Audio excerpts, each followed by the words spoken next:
Work చేసుకుంటే దీని ప్రకారం వర్క్ చేస్తే 40,000 ఎంట్రీ వేస్తే 8 lakhs వస్తుంది. 10% తీసుకుంటే 80,000 అనేది వస్తుంది మీకు అందరికి. సరే ఇప్పుడు అట్లా కావాలి అంటే ఇప్పుడు మనం ఇప్పుడు బిఎస్ దగ్గర ఉన్నప్పుడు గ్రూప్స్ ఆర్డర్ చేసుకున్నారు కదా, ఇక్కడ ఎంఎస్ ప్రమోషన్ వచ్చిన తర్వాత డౌన్గా బిఎస్లో పెడతాము. మనకి గ్రూప్స్ ఆర్డర్స్ ఏమొచ్చినా సరే ఈ మనం వేసుకోవద్దు.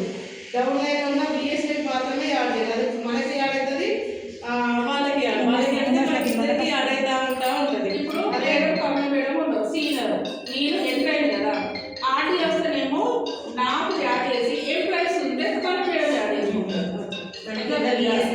ఆర్డీ ఉంటే నాకు యాడ్ చేస్తే మేడం నాకు వస్తుంది, మేడం వస్తుంది. ఎంప్లాయీ అయితేనేమో ఇక్కడ ప్రమోషన్ వచ్చింది కదా, ఎంప్లాయీస్ వచ్చేసి మండల్ సూపర్వైజర్ బిఎస్ఎం ప్లాన్ చేసుకోవాలి. ఈ మండల్ సూపర్వైజర్కి గ్రూప్స్ ఆర్డీస్ వస్తే విలేజ్ సూపర్వైజర్ మనం ఏం చేస్తాం, సపోర్ట్ చేస్తామని చెప్తున్నాం కదా, సేమ్ అలాగే. ఇప్పుడు ఇది ఈ రకంగా వేస్తే ఈ సార్ మళ్ళీ టార్గెట్ అనుకున్నాం కదా, విలేజ్ సూపర్వైజర్ టార్గెట్ వచ్చేసి 40,000కి 6,000 సాలరీ, 1,000 కేటీ రాయండి, 7,000 రూపీస్. ఇక్కడ అదే సేమ్ వే 3 మెంబర్స్ని ఇప్పుడు మనము కరెక్ట్ అంటే సాలరీనే తీసుకోవాలంటే 3 మెంబర్స్ని ఇక్కడ బిఎస్ఎం 3 మెంబర్స్కి అనేది మనం నేర్పించుకుంటే సరిపోతుంది. కానీ 5 పెట్టేసేయండి. 5 మెంబర్స్ ఇంటూ 40,000 2 lakhs. 2 lakhs అనేది చేయడం వల్ల 10,000 సాలరీ, 3,000 తీయండి. 2 lakhs చెప్పండి. 5 బిఎస్ఎం 20 మెంబర్స్ పెట్టినాము. 20 మెంబర్స్ కరెక్ట్ వర్క్ చేస్తే ఈ బిజినెస్ వస్తుంది, ఈ ఇన్కమ్ తీసుకుంటాము. ఈ మండల్ సూపర్వైజర్ వచ్చిన తర్వాత ఒక 5 బిఎస్ఎం అనేది చేయడం వల్ల 2 lakhs బిజినెస్ వస్తుంది మీకు. ఫుల్ సాలరీ 10,000 సాలరీ, 3,000 తీయండి. అంటే 5 ఇయర్స్ ఓన్లీ 5 ఇయర్స్ లోనే పెడుతున్నాము. 5 ఇయర్స్ మన పీరియడ్ అదేనా మేడం, మన పీరియడ్ ప్రకారము ఈ 5 ఇయర్స్ పెడితే మనకి 12,000 సాలరీ అనేది పడుతుంది. అంతే కదా, 10,000 సాలరీ, 3,000 10,000 సాలరీ, 2,000. మళ్ళీ కరెక్ట్ ఏమంటే 3 రేట్లు ఇక్కడ నుంచి 3 రేట్లు కరెక్ట్ అంటే ప్రైస్ కూడా కరెక్ట్ 40,000 ఇస్తే ఇంకా మనం చాలా కంటే ఎక్కువనే రీచ్ అవుతాము. ఇక్కడ బిఎస్ ఉన్నాయి కదా, బిఎస్ 3 times. అప్పుడు ఒకప్పుడు 1,80,000 ఉండే 60,000 తోటి, ఇప్పుడు 40,000 తోటి 1,20,000కే టార్గెట్ కంప్లీట్ అవుతుంది. కానీ మనం ముందు జాగ్రత్త కోసం 2 lakhs అనేది పెట్టుకోవడం జరుగుతుంది.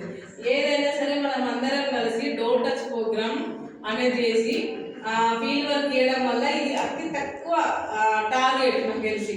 ఇంత ఇంకా మండల్ సూపర్వైజర్ తీసుకునే అవకాశం ఉండదు. ఇది ఓన్లీ గ్రూప్స్ మీద ఆర్డీస్ మీద. ఇంకా ఫిక్స్డ్ డిపాజిట్లు ఉన్నాయి, మళ్ళీ అదే కాకుండా ఉంటుంది, ఇంకా చాలా చాలా ఉన్నాయి. అవన్నిటి మీద సపరేట్ అదంతా కూడా తీసుకునే అవకాశం ఉండదు మనకి. అంతా కనుక ప్రతి ఒక్కరు అనేది ఈ దీనికోసం అని చెప్పి మండల్ సూపర్వైజర్ చెప్పే ఈ ఇన్కమ్ కోసం టార్గెట్ అనేది పెట్టి వర్క్ చేస్తే కనుక మనం ఈజీగా ఒక 50,000 తీసుకునే అవకాశం అయితే ఉంటుంది. మినిమం గోల్ ఈ ఇన్కమ్ కోసం అనేది పెట్టుకోవాలి. 80,000 ఇన్కమ్ కోసం అనేది పెట్టుకోవాలి ఖచ్చితంగా. వచ్చినాము అంటే విలేజ్ సూపర్వైజర్ అది 40,000 అనేది 20% అనేది ఉన్నది కనుక అది తక్కువ సమయం. దీనికోసం నెలలు సంవత్సరాలు చేయాల్సిన అవసరం లేదు. గట్టిగా ప్రయత్నం చేస్తే 1 dayలో విలేజ్ సూపర్వైజర్ తోటి చేయించవచ్చు. ఒక రోజంతా మనం కనుక ఫీల్డ్ వర్క్ అనేది చేసి చేపిస్తే 5 మంది గ్రూప్ అయినా సరే 8 అయితే కంప్లీట్ అవుతుంది. 16 ఇట్లా చేసిన వాళ్ళకు ఒక ప్లేస్లో ఒక్కొక్కటి గ్రూప్ అడ్జస్ట్మెంట్ ప్లాన్ కూడా ఇందులో అది కూడా రెన్యువల్ అవుతూ ఉంటుంది. 6 నెలలకి ఒకసారి అవసరమైతే అది కూడా మనం ఇందులో యాడ్ చేస్తాం, లేదంటే ఇందులో యాడ్ చేస్తాం. ప్రతి ఒక్కటి అనేది చేయాలి. అడ్జస్ట్మెంట్ ప్లాన్ అనేది మాత్రం ప్రతి ఒక్కరి దగ్గరికి తీసుకెళ్ళాలి. అడ్జస్ట్మెంట్ ప్లాన్ వలన మనము మధ్యతరగతి వాళ్ళకి, నష్టపోయిన వాళ్ళకి మనం లాభం చేసిన వాళ్ళం అవుతాము. గ్రూప్స్ ఆర్డీస్తో పాటు అడ్జస్ట్మెంట్ ప్లాన్ అనేది కూడా మనము ప్రజలలోకి తీసుకెళ్ళాలి. దానివల్ల కూడా మన టార్గెట్ అనేది రీచ్ అవుతాము. మనకి కూడా కమిషన్ సాలరీ అనేది వస్తూ ఉంటుంది.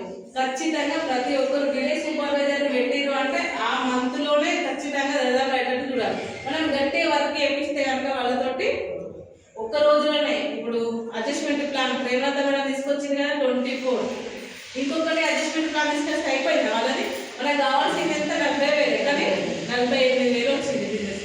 ఒక రోజు చేయలేదా, చేయలేకపోతే సార్ 4